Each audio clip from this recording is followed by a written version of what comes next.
กินมันต้นแทนข้าวแผ่นมื้อนี้บ่มีข้าวกินเพราะว่า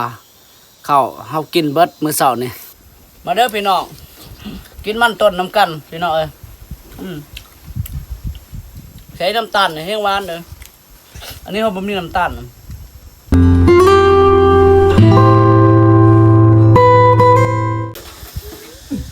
อากาศก็โคตรร้อนเลยพี่น้อย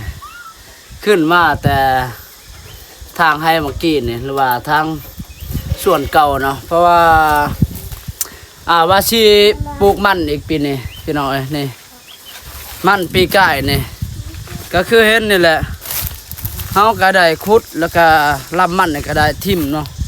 ทิ่มเบิดแล้วก็บ่ได้เสียหญ้าหรือว่าบ่ได้ทางนะมีแต่ว่าเฮาอันนี้เฮาได้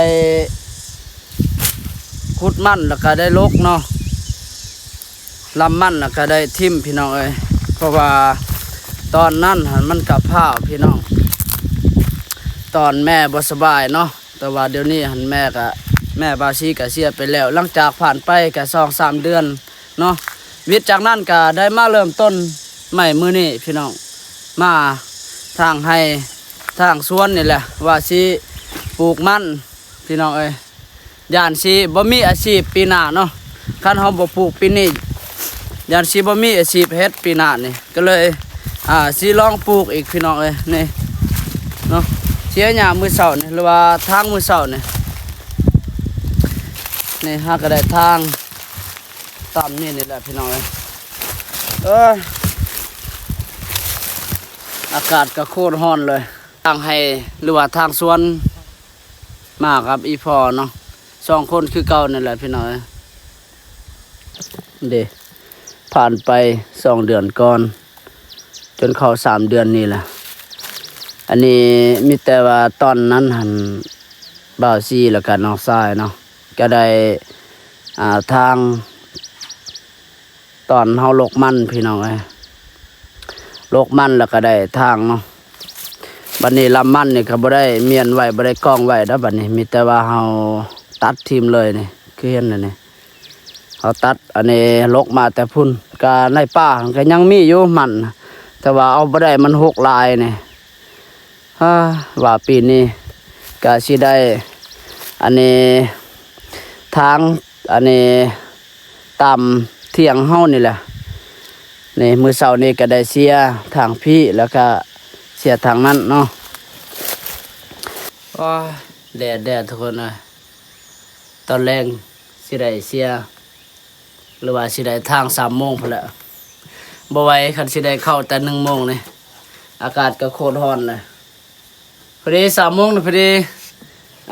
เท่านี้มันอันนี้ห่มเย็นดีอยู่มันบางกกไม้ใหญ่อยู่เทิงมันก็ห่มอยู่ตอนแรงประมาณ3 โมงอยู่นี่เนาะขึ้นมาแต่อันนี้ทางให้หรือว่าเสียหญ้าเนาะ10 โมงทุกคนเลย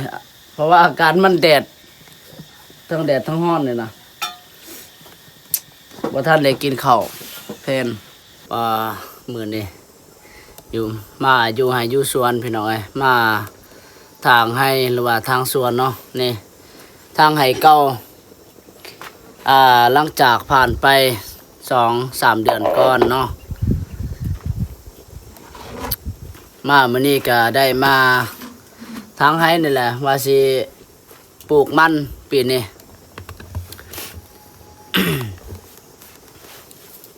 ยันสิบ่มีเวียกเฮ็ดปีหน้าพี่น้องนะก็เลยก็ตัดสินใจกลับมาปลูกมันนี่แหละกลับมาเฮ็ดอาชีพเหมือนเดิมนี่แหละว่าสิอันนี้ปีนี้ว่าสิหยุดว่าสิบ่ปลูกมันพี่น้องเอ้ยปีนี้นี่เห็นว่าเที่ยวเขตนี่เที่ยวนี้นี่มีแต่เฮาลกแล้วก็ลำมันก็ได้ตัดทิ่มเนาะบ่ได้เก็บบ่ได้กองไว้ว่าสิบ่ปลูกปีนี้ คิดไปคิดมาแล้วคันบ่ปลูกปีหน้านะเฮาบ่มีเวียกเฮ็ดนะก็เลยจำเป็นต้องได้กลับมาปลูกอีกปลูกเอาแนวอีกได้ปีนี้นี่แต่ละปีเอาแต่แนวทุกคนเลยบ่ บ่ได้ขยายเป็นหลายหม้องหลายบอนปลูกแต่เอาแนวตลอดนี่แหละคือเพนการปีกายว่าสิ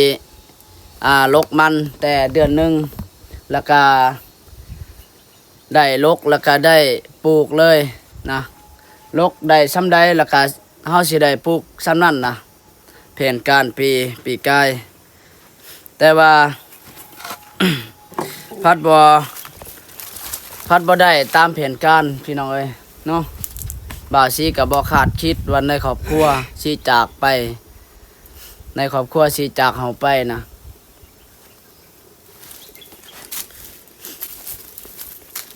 ก็เลยผิดแผนการปีนี้ว่าสิหยุดสิเศร้าได้ปีนี้นี่ว่าสิบ่ปลูกมันสิเฮ็ดปีหน้าเลยแต่คิดไปคิดมายานสิบ่มีเวียกเฮ็ดนี่แหละก็เลยได้มาปลูกมันคือนี่มาทางให้ทางสวนนี่อยู่กับอีพ่อเนาะแล้วก็บักหัดใส่เพิ่นนอนเว้นมื้อนี้ได้บ่มีข้าวกินพี่น้องเอ้ยข้าวเนี่ยเฮากินเบิดมื้อเช้านี่แหละ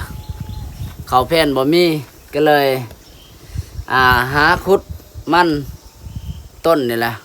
ก็สิได้ต้มแล้วก็สิได้กินแทนข้าวแผ่นพี่น้องเอ้ยเนาะนี่สิหาขุดมันต้นแท้นี่แหละพี่น้องนี่เด้มันต้นอันนี้มันบ่แม่นมันมันไทยมันเวียดได้พี่น้องบ่แม่นมันรัดเนาะมันเป็นมันอันนี้ธรรมชาติเขากินได้นะก็สิหาขุดนี่แบบมันแตกต่างกันดอกเดียวสิอัปเดตให้เบิ่งเด้พี่น้องแตกต่างกันอันนั้นมันเป็นมันเวียดเด้อพี่น้องเดินเด้ใบมันอยากอันนี้เขียวแบบดำๆบ่จักเนาะอันนี้มันเป็นเขียวสดนี่มันเป็นมัน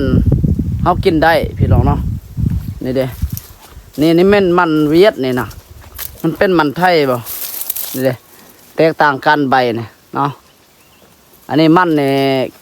มันเฮากินได้นี่เด้ก็สิขุดเอาหัวก่อนต้มมันพี่น้องนี่เกี่ยวสิต้มมันกินมันแหละตอนเพลนเนี่ยกินมันแทนข้าวเพลนข้าวอันนี้ถือบ่หลายทุกคนข้าวเพลนนี่บ่ บ่มีแล้วก็เลยสิอันนี้ต้มมันอันนี้กินแทนข้าวเพลนนี่แหละ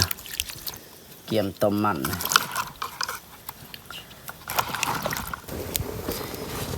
ทุกอันนี้น้ำก็กำลังพดแล้วใกล้สิสุกแล้วทุกคนเลยกินมันแทนข้าวเพลนมื้อนี้คักแล้วบาดนี้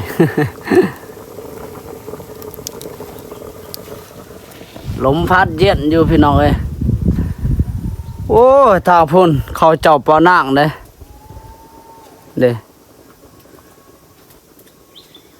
เขาปานางแต่เศร้าเลยปานนี้บ่ฮู้ว่าเพิ่นสิได้จักโตเนาะจักคนทางบ้านใดเขามาปานางส่วนหลายนี่คนเทศกมานแล้วก็ใส่สีเนาะเคยมาอยู่แต่ละปีแต่ว่ามามื้อนี้นี่บ่าวสิบ่จักบ่ฮู้เลยนะจักคนทางบ้านใดเนี่ยตอนนี้ กำลังต้มมันอยู่ต้มมันต้นอีพอเพิ่นไปเบิ่งต้มแล้วได้ประมาณชั่วโมงหนึ่งแล้วเด้ก็สิรอท่าว่าสิสุกหรือบ่ล่ะไก่สิสุกหรือบ่สุกหรือบ่ยังบ่มื้อนี้อดก่อนส่วงนี้ประหยัดแด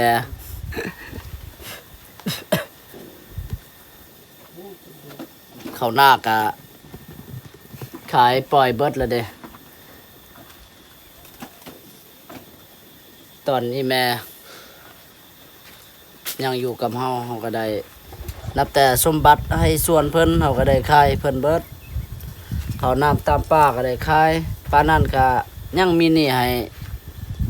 พี่น้องเลยนะไล่มาแต่เพิ่นอ่าบ่ทันเสียเนาะตอนเพิ่นบ่สบายไล่มาแต่หันก็ได้แต่งหิดแต่งคองเขาเจ้าก็อันนี้แก้ไขให้ติดหนี้เนาะเป็นหมูเป็นไก่หลายโตวหมูก็ไล่รวมก็5-6โตวเนาะถ้าเป็นงัวเป็นควายก็ได้ตัวหนึงแล้วเด้แล้วก็สุดไปห้องม้อยก็ได้ยืมขอเงินนำพี่น้องแหละยืมก็ได้มีหนี้มีสินนี่แหละทุกคนเลยแต่ว่าช่วงนี้บ่ทันได้หาเงินแล้วก็บ่ทันได้ออกไปใส่จักเทื่อไหลมาเป็นเงินเนาะเป็นเงินนี่ถึกอยู่10ปลายล้าน10ปลายล้านนี่แหละประมาณนั้นแหละเพราะว่าเขายืมเป็นเงินสดหันถึกอยู่3-4 ล้านนะเด้3-4 ล้านแล้วบัดนี้ตัวหมูอีก5-6ตัว6ตัวตัวหนึงมันถึกอยู่500,000ตัวหนึงมันถึกอยู่ล้านปลาย2 ล้านก็มีแล้วก็ได้ขายข้าวอีกเด้เป็นสอบ40-50 สอบก็ได้ขายหมดเหลือแต่จงไว้ให้กิน10 ปลายสอบเพื่อได้แบ่งกันเอื้อยกับเฮาแบ่งกันคนละ5 สอบ4-5 สอบนี่แหละปีนี้นี่โอ้เต็มที่เลยใส่ชีวิตแบบ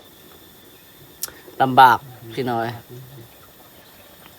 บ่ได้ออกไปใส่จักเทื่อบัดนี้น้องชายก็บ่สบายเด้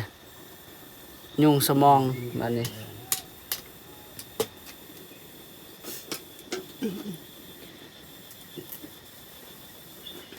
เด้สุกเลยเด้พี่น้องเอ้ยมันเฮามันต้นมาพี่น้องเนาะกินมันต้นพี่น้องเอ้ย กินมันแทนข้าวแผ่นมื้อนี้เนาะสุกแล้วบ่สุกแล้วเพิ่นว่าเนาะสิเพราะว่าสุกพอแห้ง โอ้สุกเรียบร้อยแล้วนี่เสียดายบ่มีน้ำตาลใส่นี่สุกเลยเด้พี่น้อง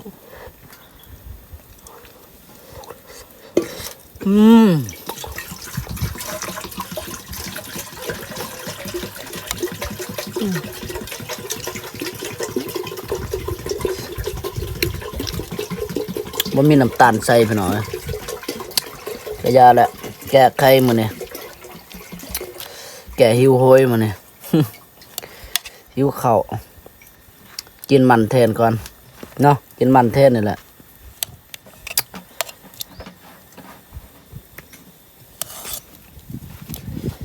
มันนี่กินดิบได้เด้อนี่แต่ว่าเราอยากต้มเนาะมันคักกว่านี่ขึ้นมาแต่เสียหญ้าหรือว่าทางไห้ทางสวนพี่น้องเนาะนี่กินมันต้นแทนข้าวแผ่นมื้อนี้บ่มีข้าวกินเพราะว่าข้าวเฮากินเบิดมื้อเช้านี่ โอ้อดไปก่อนมื้อนี้พี่น้องเอ้ยมื้ออื่นสิถือบักหลายๆรถเข้าเนาะมาพี่น้องมากินมันต้นน้ำกันนี่พี่น้องเอ้ยเนาะกินมันต้นแทนข้าวแผ่นมื้อนี้มาอีต้นถ้าเพิ่นหิวข้าวนะนะมาเด้อพี่น้องกินมันต้นน้ำกันพี่น้องเอ้ยใช้น้ำตาลให้หวานเด้ออันนี้เขาบ่มีน้ำตาล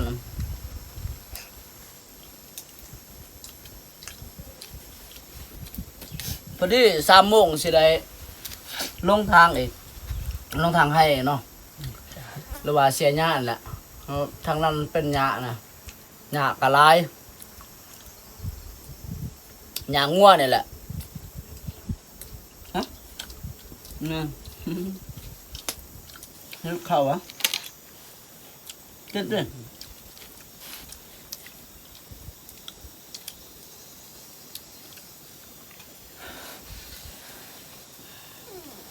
บ่อยากบ่โอ้เด็กอันนี้พิลึกขนาดนั้น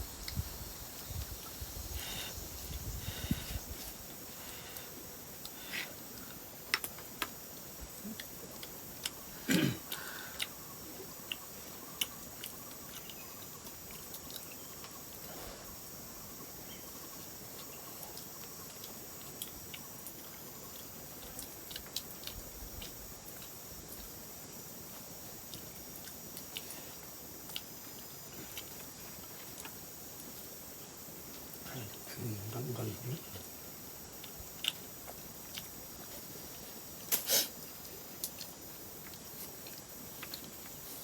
เอาชอบกินบ่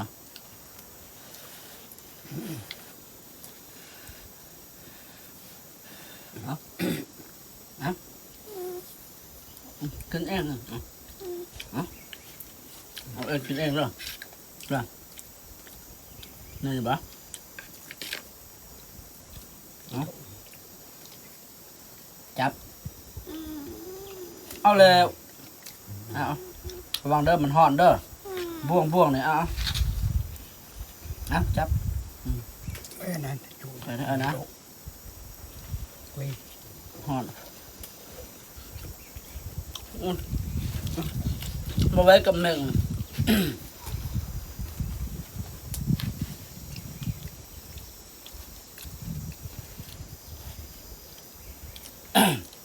อดไปก้อนมือนี่เนาะมื้ออื่นสิถือเข่าลายๆโหลด